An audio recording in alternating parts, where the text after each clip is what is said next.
every opportunity that he gets, Stephen A. Smith lets the mask slip just a little bit further and further. I think when people call him racist and stuff like that, I've never thought of Trump that way. He's not against black people. Guys, I've been saying for a long time that people like Stephen A. Smith, even Gregg Popovich, in my video yesterday, I'll link it in the description box for you guys. Whenever they're given an opportunity to speak out or they're given an opportunity to speak on a certain issue, obviously they do it. Like, for example, in the case of Popovich.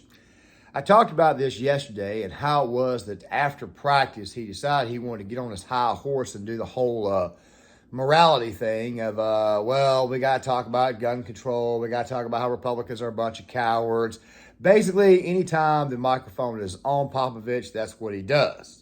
He just goes ahead and starts talking about gun control. Of course, it did get the ire of one particular person who said, well, you just called him a paid shield. Anybody who does this obviously is a paid shield. Well, the thing is this right here. It's pretty freaking obvious when somebody talks about the same damn thing over and over and over a damn again that they are, in fact, probably getting paid to do so. I mean, dude, you wouldn't go out of your way to actually speak on that issue unless, of course, somebody had a microphone in your face and say, hey, look, man, you're probably going to get a little bit extra money. This is your time to talk about that little niche. Don't worry, we're giving you a little bit of extra cash. It's in your contract for running your mouth about it. So, yeah, it sounds like a bit of an accusation, but I wouldn't be surprised if that right there is what's actually going on. Then you get someone like this Dash Dabrowski, this actual crazy dude, and he's been, kind of made a bit of a living on Twitter, kind of like a lot of other viral people who go viral, kind of like Dylan Mulvaney, whatever. They get followers.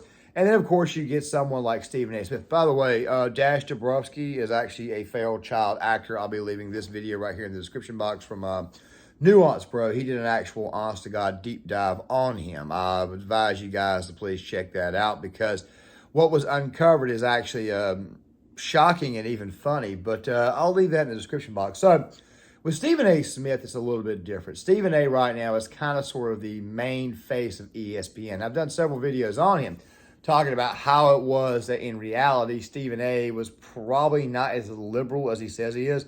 But then again, though, let's not fully be fooled by him because he did, in fact, give what I thought was probably the take that most people who are Trump's opponents or opponents of the Republican Party would actually honestly give. Let's go ahead and watch the full clip. I knew Trump before he you used to talk to him. You ever talk to him anymore? No, I don't. I knew Trump before he ran for the presidency. I thoroughly enjoyed talking to him. He was a huge sports fan. He used to throw a lot of events at his casinos and stuff like that. And I genuinely liked him. I didn't know who this guy was running for president. I think he's changed, but I will tell you this. I think when people call him racist and stuff like that, I've never thought of Trump that way. He's not against black people. He's against all things not named Trump. There's a difference. I mean, listen. It's, as I have said on multiple occasions, that right now you have certain sections of liberals or certain sections of Democrats. I oftentimes refer to them now as the infected. Typically because the ones who are infected are the ones who've got just good old-fashioned TDS. Anything to the right of center is bad. Anything to the right of the left of me is obviously bad. So therefore, they become immediately infected. But then you have this certain group of people who are actually paid to toe a certain line. Now, Stephen A. has been preaching the woke stuff, especially on First Take on ESPN.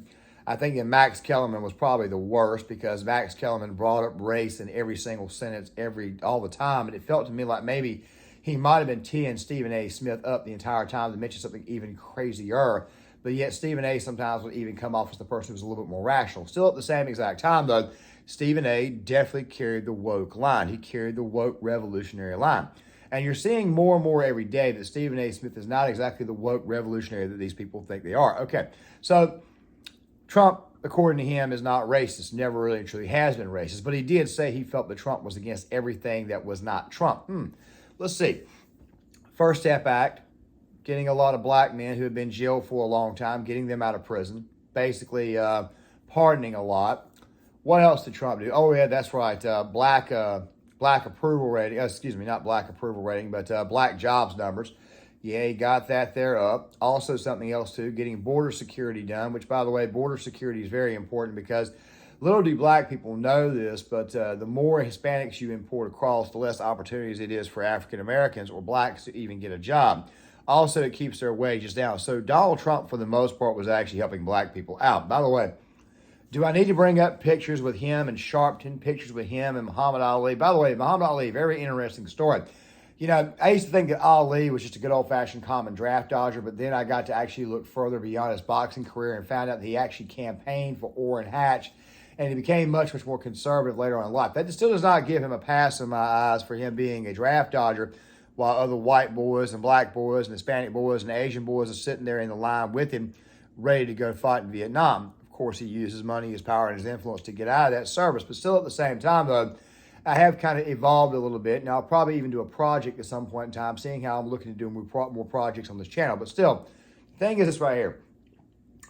Donald Trump has never been a racist. If you actually look at his past, if you actually look at the awards this man has gotten, if you actually look at all this, you will see that he has never been a racist. He's always been bombastic, but he's never been an actual racist, and obviously Stephen A. Smith knows this. You are white. I am black. White supremacy, slave trade. Because you're white. Racial discrimination, African Americans, black women. White privilege. White privilege. White privilege. White people should feel a certain amount of guilt. Black men. White analysts. Black dude. Racism. White dude. I am a black man. My blackness, a lot of racists out there. Racist. Racist. Racist. Racist. Black guy versus a white guy. Racist. Racist. Race riots. White privilege. Black players. Colorism, fairer skin, racism, racism, black man, white people, a black young man, white guys, black man, white girl, black people.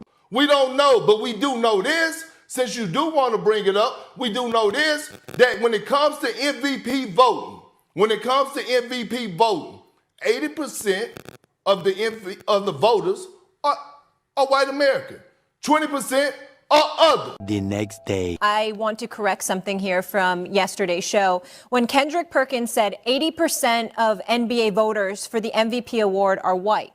The NBA publicly announces the voters each year, and after review, it is clear the panel is much more diverse than what was portrayed by Kendrick Perkins, and we wanted to make sure that we corrected. Stephen A. has actually been on Fox News on several occasions. I even had a video out where he did a little bit of an interview with Jesse Waters, where he basically came out and said, look, you know, I'm not fully down with all this. And I kind of knew from the start he was not fully down with the whole woke thing. You got to think about something in Stephen A. Smith's case. He's getting paid roughly $13 million a year to basically say wherever the hell ESPN wants him to say. That's pretty much what Stephen A. Smith is. He's just another guy who's just getting paid to say whatever the hell they tell him to say. It's kind of like what happened in the case of Gregg Popovich when I mentioned that. I don't think his intentions are actually genuine. It's just whenever Popovich is given the microphone, he's going to talk about this because he knows the organization. He knows the liberal media is going to want him to say something. And as I said before, it didn't become prevalent until roughly after 2016. It didn't become prevalent for a lot of sports stars to do this until after 2016. But then again, though, I'm pretty sure if we go back a little bit further, we probably would find these people carrying the woke line a lot more than we probably initially thought. It wasn't until recently that the woke bullcrap got really out of hand. But then again, though, a lot of people are starting to see that the wokeness is, in fact, completely stupid. That's why I always call the wokes that other phrase from the, we'll just say, the big baddies of the infected. We'll just call them that because they are, in fact, infected. They are, in fact, sick. They're sick with loneliness. They're sick with not being happy. They're sick with, I don't know, mental issues. Things that we've talked about on this channel on several occasions. But the thing about Stephen A. Smith is that he's obviously being paid to do this. Well, I guess money doesn't exactly bring you happiness or bring you truth, because as you guys are seeing more and more about Stephen A. Smith is very, very much one of those who's carrying the woke line simply because he's being paid to do so. And I can also already hear somebody screaming about, well, I guess everybody that you disagree with is a paid shill. Wait a minute. Isn't that what the left does? Isn't that what like Cenk Uygur and Kyle Kulinski and Jimmy Dore and isn't that what they do? He was paid to say this. He was paid to be this way. He's selling out for the almighty dollar. He doesn't even believe in what the hell he says. That sounds more to me like a tactic from you guys, not me. I'm just simply using your playbook. Because obviously when we use your playbook against you, you obviously can't take it. You can't handle it. That to me is a sign of not just mental instability and hypocrisy, it's also a sign to me that maybe you guys aren't happy. Maybe you are, in fact, what I've been saying you were. Miserable, unhappy, mentally ill, unstable, can't see through the script, can't see that it's all scripted, can't see that people like Stephen A. Smith, while they may somewhat feel this way, at the end of the day, they're just saying what the hell they're saying to make people like you happy because you unwittingly pay their bills, whether you know it or not. I just think it's kind of funny that you guys can't see this. So I'm just going to kind of leave you guys out there, just kind of like leave y'all out there in the weeds, just kind of like leave y'all out there to kind of figure out that you guys are being played just like everybody else, which, like I said before, it's kind of funny to see a bunch of unhappy people walk around in a circle and scream and holler, ah! Like that old TDS-ridden girl who, yeah, I don't think I have to mention that. But still at the same time, though, it just seems to me that, yeah, you guys, for the most part, are unhappy. And it's that unhappiness that doesn't allow you to see the truth. The mask is slipped. Stephen A. is not really and truly one of y'all. Because a certain section of you guys is a little bit too radical. Stephen A. is not one of you guys. I mean, like I said before, you rail about the rich. You scream and holler that the rich should pay more, but the rich right now are only getting richer. As I said before, that anytime you institute tax increases, wealth tax, and anything like that, the only thing that happens is that the rich man just simply finds a way of getting away from paying your salary. What they simply do is they just write it off. They lay off employees. That's all they got to do. They're not the ones being hurt. You are. But still at the same exact time, though, you people still fail to realize that you obviously need that wealthy man to pay your paycheck. That's why I've always said, never vote for a person who's going to tax your employer because chances are you're probably going to get laid up. But then again, though, who am I kidding? Let's just go ahead and be honest. The vast majority of these left-wingers don't want to work. They don't want to actually get up and go do anything. They don't want to put their bootstraps on. You got to think about something right quick. What type of person has, and I mean this, what type of person has nothing but time on their hands to go out and protest, like the ones that are going on in Tennessee? The only people who can do that are people who don't have jobs, people who don't have a life, just good old-fashioned, unhappy, miserable people. Guys, John Claymore here. If you like the content, hit the like button, subscribe, share the video, sound off in the comment section. If you're new to the channel, please subscribe, click on the notifications bell. And also something else, too, to the liberals out there and the ones who are unhappy. I don't know, man. Go have a beer, get laid, or some crap like that right there. Get a freaking life and find a damn job. Guys, I'll see you guys later. SJWs, piss off.